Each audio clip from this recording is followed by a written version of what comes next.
G'day, I'm Jeff, and with my much better half Bobby, we are B Nomads.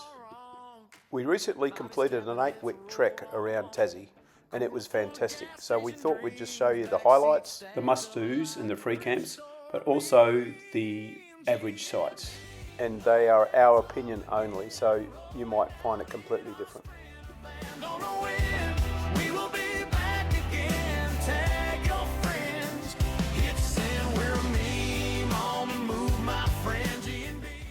Our trip started at the Spirit of Tasmania ferry terminal in Geelong. Now, just a hint, if you need somewhere to park overnight, we found a big car park where people were staying overnight, and it was just near where you enter to commence the boarding procedures. Coffee?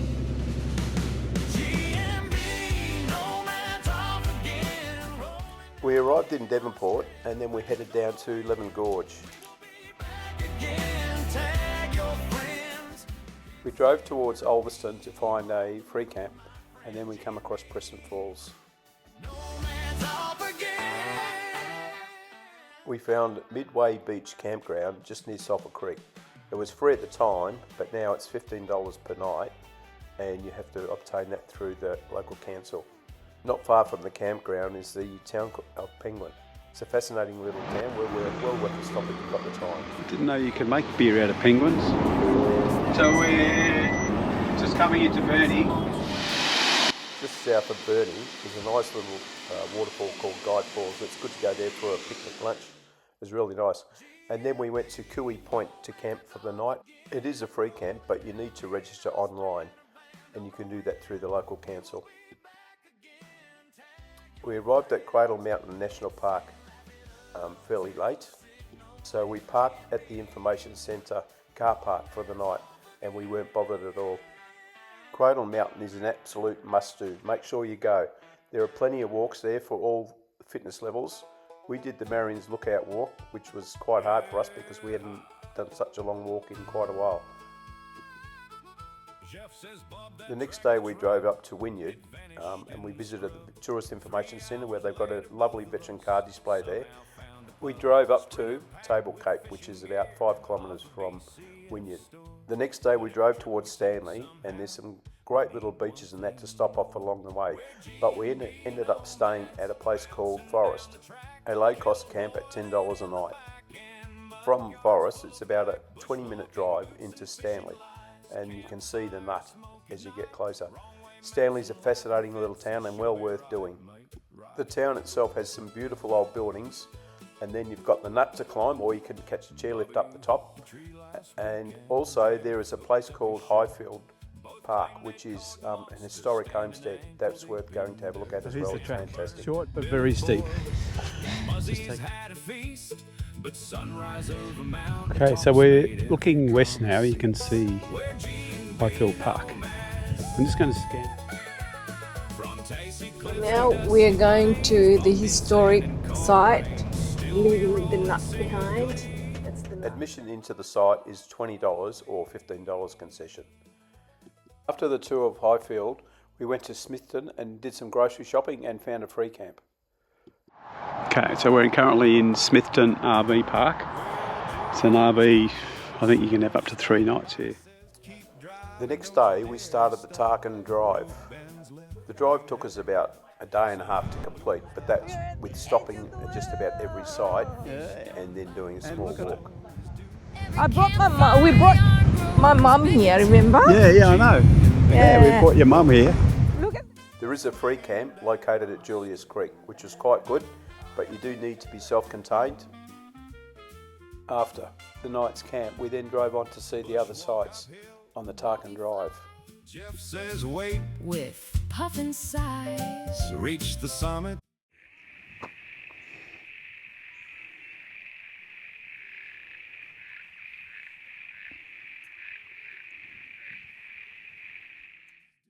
The Tarkine drive has over 20 sites to see. We are showing you the best ones, but you must see, it's a must do, is the Chilwata Arch. Welcome it's fantastic.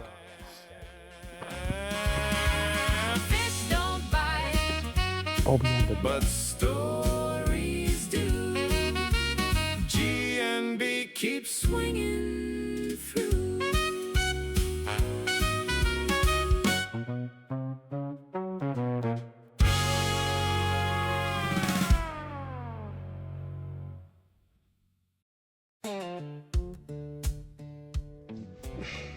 It's Tuesday the 17th of March, 12 o'clock.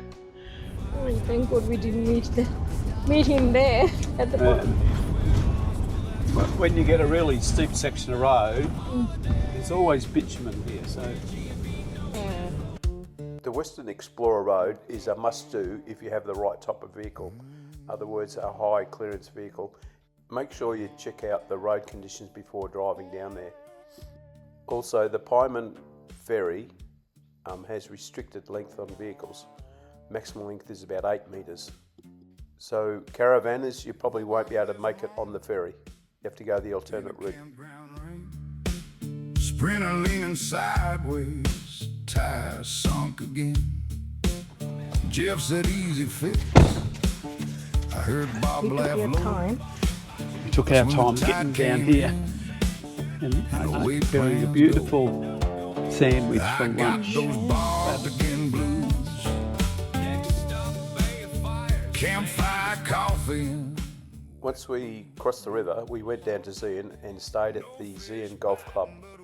They have parking there for overnight stays, but it's $15 per night. Goddamn wandering blues.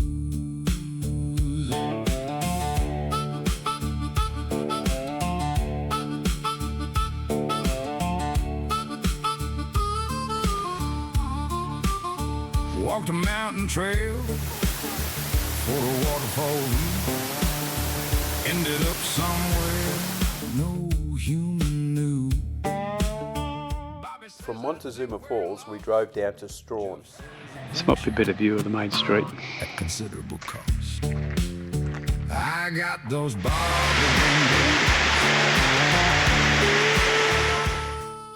We found a fantastic little free camp at Macquarie Heads, which is about 5 to 10 kilometres just outside of Strahan. Strahan is fantastic and it is a must-do. One of the great things to do is a Gordon River cruise. We did it on our last trip about 3 or 4 years ago. It was fantastic. Here are some pictures. Best navigation system. Another great thing to do in Strahan is to see the ship that never was. It's a live play and audience participation is a must. It's a bloody good laugh. Hey, you mind my cushions. And Crocodile Demon's half a mile away. We're camping at the footy ground. It's $5 a night per vehicle, which is pretty good. Have to be self-contained.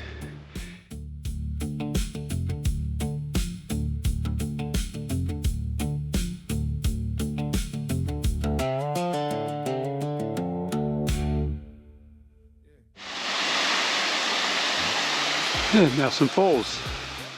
We camped the night at Derwent River Wilderness Hotel. There is a free camp there. It's quite good. The next day we did a walk at Lake Sinclair, which is about a 5 to 10 minute drive from the campsite. Find a pub somewhere by Friday night. G&B, yeah, we roam, that's the deal. No fix. Just near Ooze, there is Bethune Free Camp, which was fantastic. We ended up staying there for a couple of nights, mainly because it rained one day. We then left there and drove down to Mount Field National Park. It's a fantastic place. It's a must-do. We did the Lady Barron Falls circuit, which is about a 10-kilometre circuit, I think.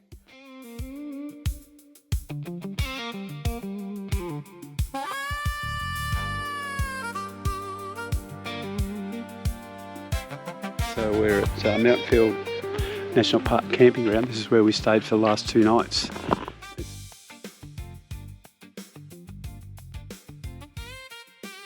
This is our campsite at Bruny Island for the first night anyway. We're at the Neck. Hey! Oh, look at that. Did you catch that? View from Truganini's lookout. As you can see, down the far end of the Neck.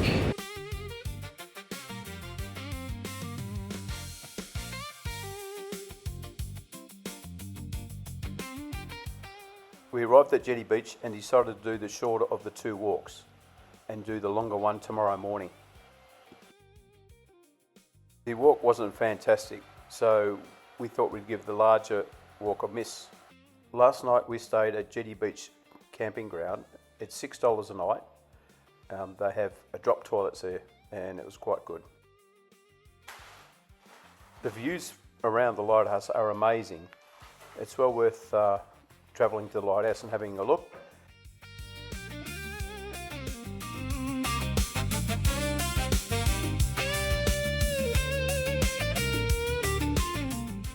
We left the lighthouse and drove up to Cloudy Bay to find a camp spot. At the other end of Cloudy Bay, there's a campsite, but you have to drive along the beach to get there. So we drove up there, had a look, and then come back to another spot that we found just near the car park at Cloudy Bay. We returned back to another campsite that we've seen earlier. Amazing view, so we stayed there the night. It was fantastic. Next day, we drove back up to the Neck camping ground and we seen an albino wallaby, just like this one.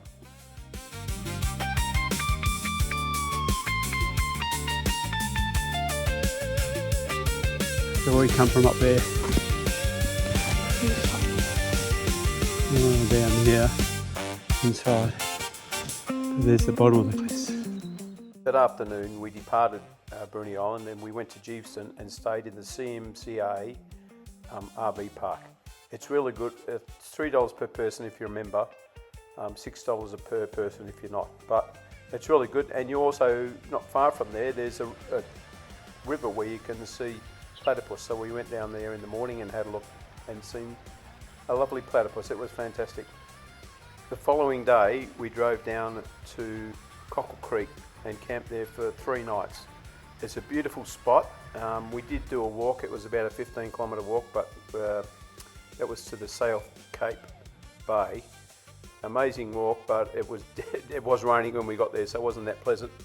But Cockle Creek is an amazing campsite, just the beautiful little beaches and that not far from where we camped. It was fantastic. Cockle Creek is a must-do. From Cockle Creek, we went to Longley Hotel where there's a free camp. It's an amazing place, especially if you want somewhere close to Hobart.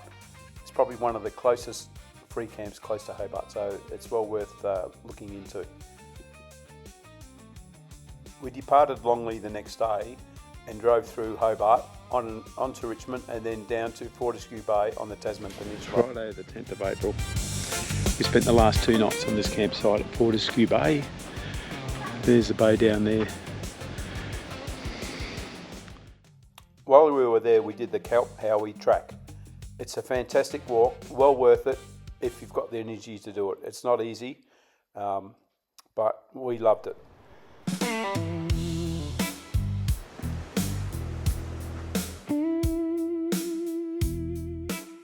Next day, we did the Tasman Island Wilderness Cruise with Pentecote Tours. It was amazing, well worth it if you can afford the $190, but it was brilliant. We're at the launching place, you can see the boats over there to the left of Rangina. It's windy as buggery. Do you want to move forward a little bit? So yeah, I'll spin around, left, right, round and round. Everyone got some good photos. Better for your experience up on your feet. And we'll heading to spin the boat. See you then. Photo. We were looking, not yesterday, a couple of days ago, we were looking down on that. And up there, you can see some people standing. That's where we were. So we hiked to there from Fortescue Bay. Tasman Peninsula is an absolute must-do. It's got fantastic walks, a fantastic cruise you can do, and on top of that, there's also Port Arthur. We did the Port Arthur tour a few years ago, and here's just some of the pics that we took when we were there.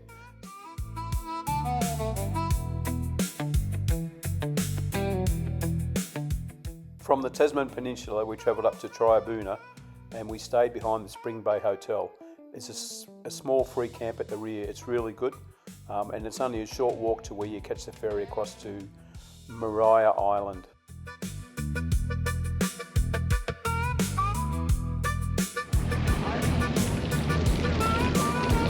sure if you can see how clear the water is down there, but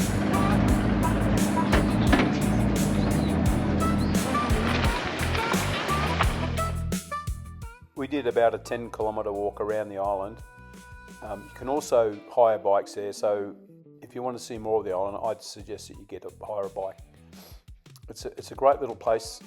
Maria Island is well worth doing if you have the time. The painted cliffs were fantastic.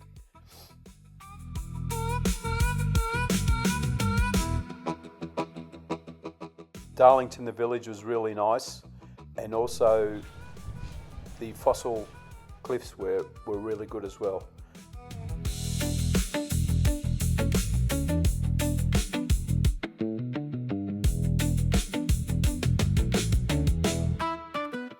We left Tribuna and then went up to Freycinet National Park, and on the way we seen the spiky bridge.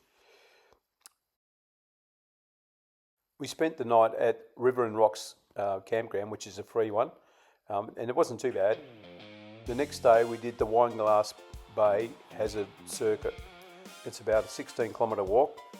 It was really good, but the last few kilometres were a real struggle. Freycinet National Park is a must-do. You don't have to do the longer walks. There are some shorter walks available too for all fitness levels. It's a great spot, so don't miss out on it.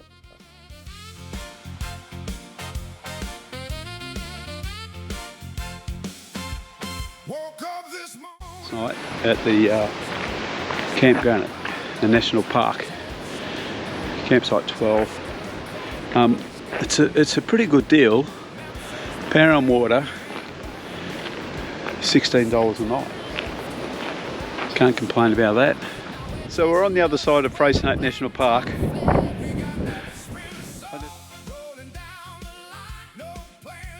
We're at Bicheno. Just come down and have a look around here. There's like a little island.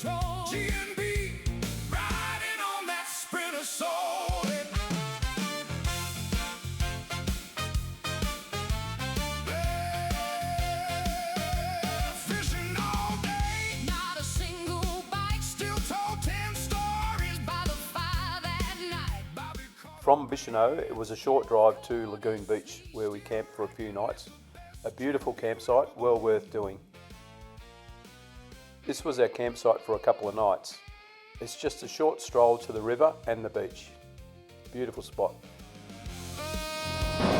So this is Lagoon Beach.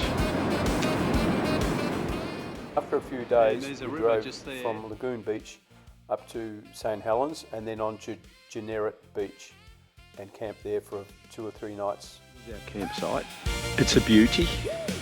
Last night we had a fire. We even cooked something in the Dutch oven. And just disappeared. Jeff said, relax. Bobby said, we're weird. 3 hours later, what do we see? Coal beer shining like The next morning, we drove up to Cozy Corner Camping Ground. It's a free camp. this is Cozy Corner North Camping Ground. You need to be self-sufficient, but there is drop toilets there. So we're at North Cozy Corner Camping Ground. Now this is the northern end of the beach. we don't mind. Best things come when you go offline. Spring a humming, soft and low. Anywhere's home when you've got somewhere to go. Oh, we got that spread of soul louder than before. Every wrong turn just opens up a door from Tassie winds to the The next day we travel up to Pyengana and we check out Halls Falls along the way. We camp the night at Pyengana Recreation Reserve. It's a brilliant, absolutely brilliant campground. There's toilets and hot showers, but the showers I think $3 for 3 or 4 minutes. One of the Tasmania 60 great short walks.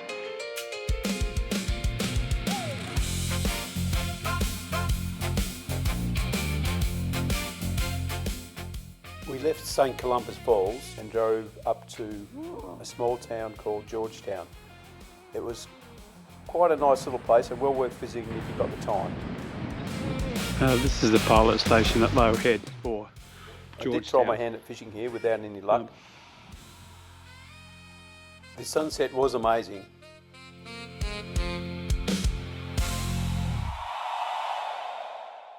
From Low Head we drove down to Evandale and spent the night there, and then we went to Launceston for 3 or 4 hours before heading down to Lomond National Park. Let's roll on. Cooler full of gas station dreams, back seats stacked up like a thrift store me. Good morning. It's the 27th of April at 9:30 a.m. Last night we camped at the free camp at Lomond National Park. The camp is about 5 kilometres away from Jacob's Ladder, so that's all we drove to.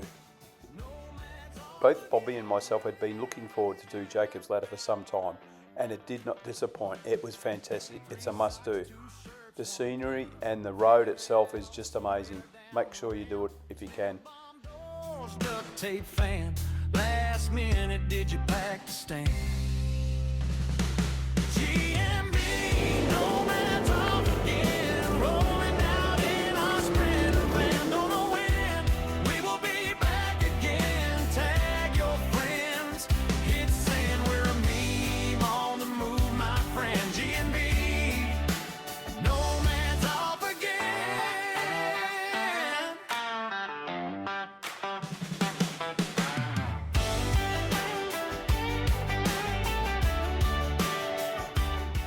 From Lomond National Park we headed down to Deloraine and checked out the local area. It's a nice little town, Deloraine, but it's also got some interesting little towns around it, such as Mole Creek and Sheffield. But one of the main attractions down there was the Trawana Wildlife Sanctuary. That was fantastic. We managed to get up close to see a Tasmanian devil, which we'd never seen before. Amazing little animals and very cute. We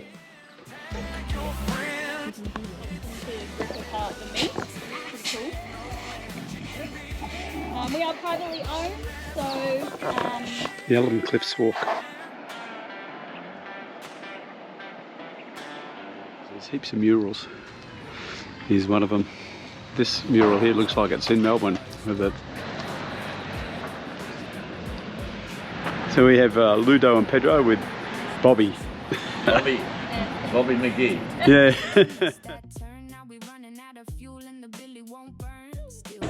Now 11:40. We're just about getting on the boat. Hi, that's Cookie. It's Cookie, our dog. G'day, we've actually got someone that stayed to the end of the video. In our next video, we're heading over to Canada, where we went for about 6 weeks. Anyway, so that concludes this video. I hope you enjoyed it. If you did, like, subscribe, share, and leave a comment too. That's fantastic.